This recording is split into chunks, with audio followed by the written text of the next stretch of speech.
everyone, I'm Shankha Subra Sanyal. Well, I begin today's session with a different note. Let me ask you, during the rainy season, have you ever used umbrellas? Of course you have, right? Right. Now ask yourself, does the umbrella stops the rain? No, it does not. Then why do we use an umbrella? Well, the umbrella actually gives us the confidence to stand in the rain. Exactly in the similar manner, self belief is. If you believe in yourself, trust me, whatever challenges life throws at you, you can easily overcome them. So, my dear students, please be focused and yes, believe in your abilities. Believe me, you have something unique in you. Well, this is the fourth lecture of the series where we are going to talk about the disadvantages of friction. In the first lecture, we have discussed about what is friction. We have also discussed about the factors affecting friction. We have talked about the advantages of friction. We have talked about the types of friction. So this is the time when we should be talking about the disadvantages of friction. Along with that, I'll also talk to you on fluid friction. So let us begin the session. Frictional force plays an important role in our daily life. In some cases, friction is useful and we want to keep it, but in other cases, friction is harmful and we wish to reduce it. In the previous lecture, we have discussed about the advantages of friction. In this lecture, we are going to discuss about the disadvantages of friction. As I have just mentioned that friction comes up with few disadvantages. Let us focus on these disadvantages. Let us see what are these disadvantages and go about it one by one. The first one to start off with, the shoe soles may get worn out or the tires may get worn out due to friction. The rubbing machine parts also may get worn out because of friction. The brake pads that you use in the vehicles may also get worn out due to friction. In fact, the machines get damaged due to excessive heat produced due to friction. It reduces the efficiency and it slows down the motion too. So let us explore each one of these one by one. When we walk on the road, there is friction between the soles of our shoe and the surface of the road. When the soles of the shoe rub against the rough surface of the road, then tiny pieces of the sole keep on breaking off slowly, due to which the soles of our shoes wear out gradually. The wear and tear of our shoe soles ultimately causes holes in the soles. The shoes get damaged and become unfit to wear. So this is, of course, a disadvantage of friction. When the vehicles like cars, buses, trucks, etc. run on the road, there is a friction between the surface of the tires and the surface of the road. The rubbing of tires with road keeps on breaking tiny pieces of rubber from the tire's surface gradually. Ultimately, all the threads present on the surface of a tire get worn out and the tire becomes badly. Such badly tires have to be replaced by new tires. Thus, the tires of vehicles wear out due to friction with the road. The tires of bicycles too also wear out gradually due to the friction with the road. There are many moving parts in a machine like gears, etc., which rub against each other constantly. Due to friction, the rubbing parts of a machine wear out gradually. Friction also wears out moving parts like ball bearings of bicycles and other machines. The worn out or damaged part of machines have to be then replaced by the new ones. Thus, friction wears out the rubbing machine part is a disadvantage. When the brakes of a vehicle like car are applied, a lot of friction is produced between the brake pads and the moving part of the wheel. This friction wears out the brake pads gradually. Due to this, the brake pads of vehicle have to be replaced quite often, otherwise the brakes will not be functioning properly. The brake pad of a bicycle is made up of rubber. In a few months, the bicycle brake pad gets worn out due to friction between the brake pad and the moving rim of the bicycle wheel on applying brakes. The brake pads of a bicycle have to be replaced quite often because they wear up due to the friction.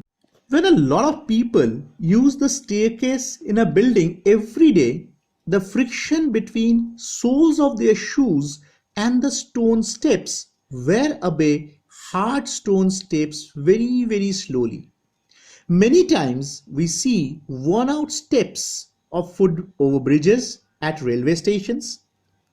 The steps of foot overbridges at railway stations, or for that reason any other crowded places, wear out due to the friction caused by the shoes of extremely large number of people who use these overbridges most of the time. If we rub our hands together quickly for a few seconds, they feel warm. This is because friction between the hands produces heat, which makes them feel warm. Similarly, when we operate a mixer or a grinder for a few minutes, its jar becomes hot. Here again, heat is produced by friction. When the moving parts of a machine rub together, a lot of heat is produced due to friction between them.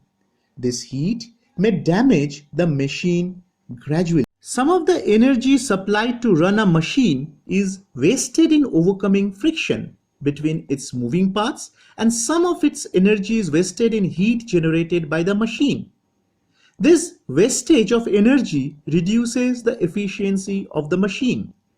In fact, efficiency is the ratio between the output and input. The amount of energy that we put in and the outcome that we get out from that is known as efficiency. So we would always prefer a machine which gives us more efficiently the energy conversion rather than one which gives us a poor efficiency. So friction is a cause because of which the efficiency of the machines decreases. Friction reduces the motion of moving parts of a machine. In fact, all the moving things such as cars, buses, aeroplanes, boats are all slowed down due to friction. So friction is a disadvantage in the sense that it actually slows down the motion of a moving vehicle. Before we describe fluid friction, we should know the meaning of the term fluid. Those substances which are able to flow easily are called fluids. Fluids have no fixed shapes. Liquids and gases are fluids because they can flow easily.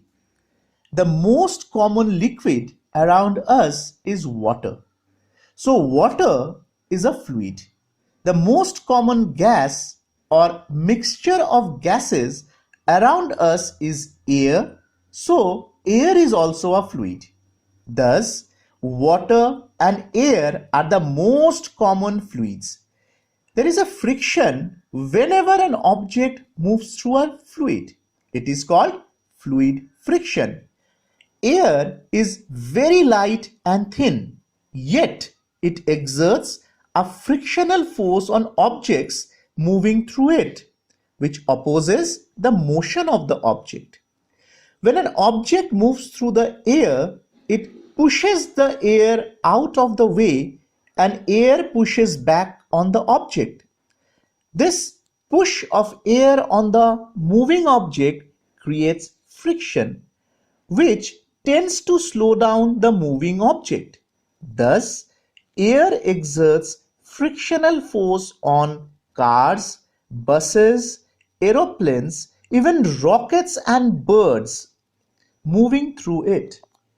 Similarly, water and other liquids also exert force of friction on objects which move through them and oppose their motion.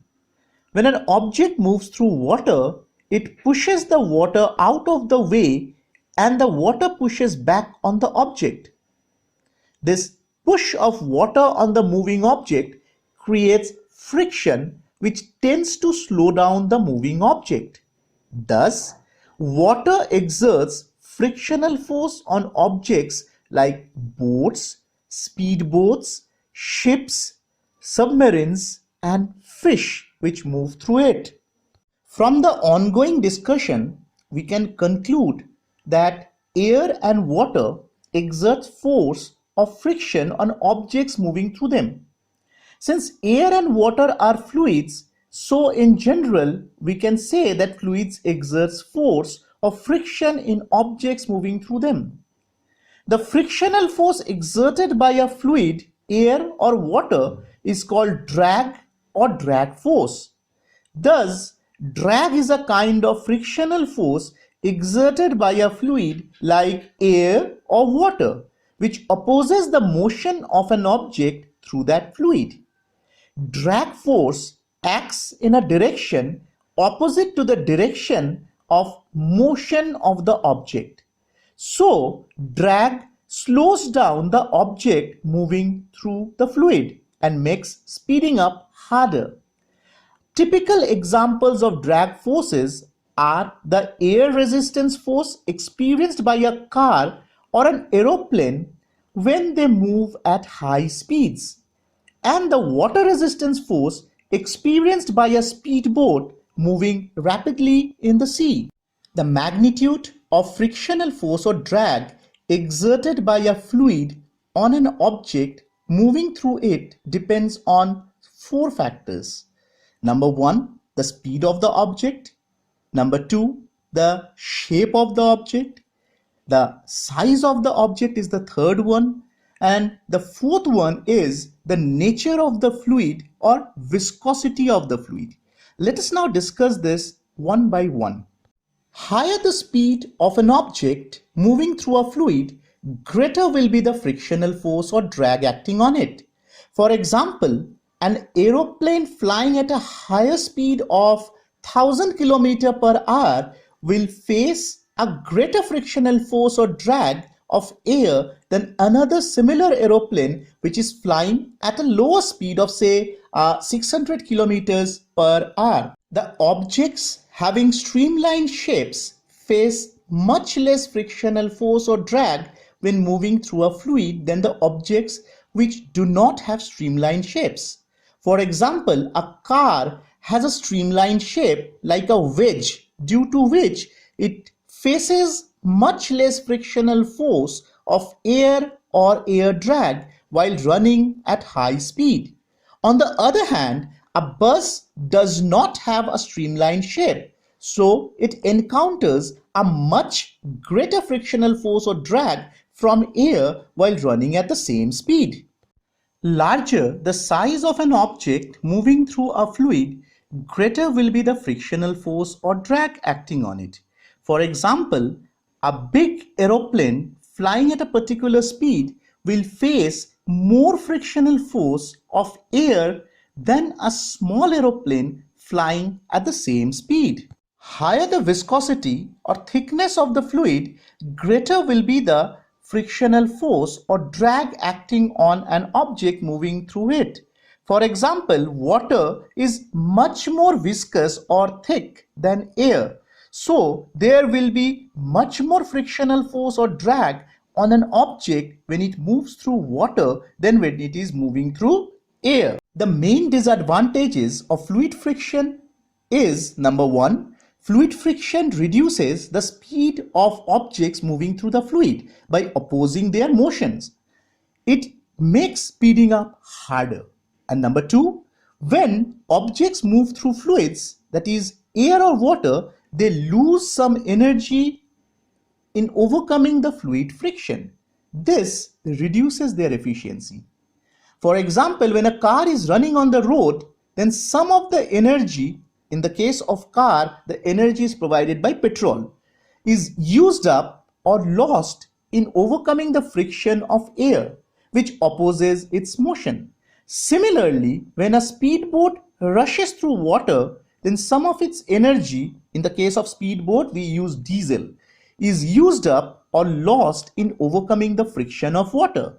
So, in order to improve speed and to reduce the loss of energy or fuels, efforts should be made to reduce or minimize the fluid friction or drag. Before we discuss how fluid friction can be reduced, we should know the meaning of the term streamlined or streamlined shape. A body shape which offers very little resistance to the flow of air or water around it is called streamlined or streamlined shape. A streamlined shape is like a thin wedge or a thin triangular object lying on its base and sloping upwards gradually. The fluid friction or drag can be reduced or minimized by giving special shape called streamlined shape to the objects which move through the fluid like air or water. When an object having a streamlined body shape moves very fast, then the fluid, the air or water can flow past the moving object smoothly, reducing the fluid friction. For example, cars are built with streamlined body shape to reduce air resistance or drag caused by air. A car with streamlined shape moves through the air easily without facing much air resistance and hence consumes less petrol, very important, than the one which is having the same size, running at the same speed, but with a shape which gives it more resistance. Thus, petrol consumption is also dependent on the shape. More streamlined the shape of a car, less petrol it consumes. Another example that comes to my mind is that of an aeroplane. An aeroplane has a streamlined shape to reduce air friction that it encounters when flying at high speed through the sky. The shape of an aeroplane is something similar to that of a bird in flight.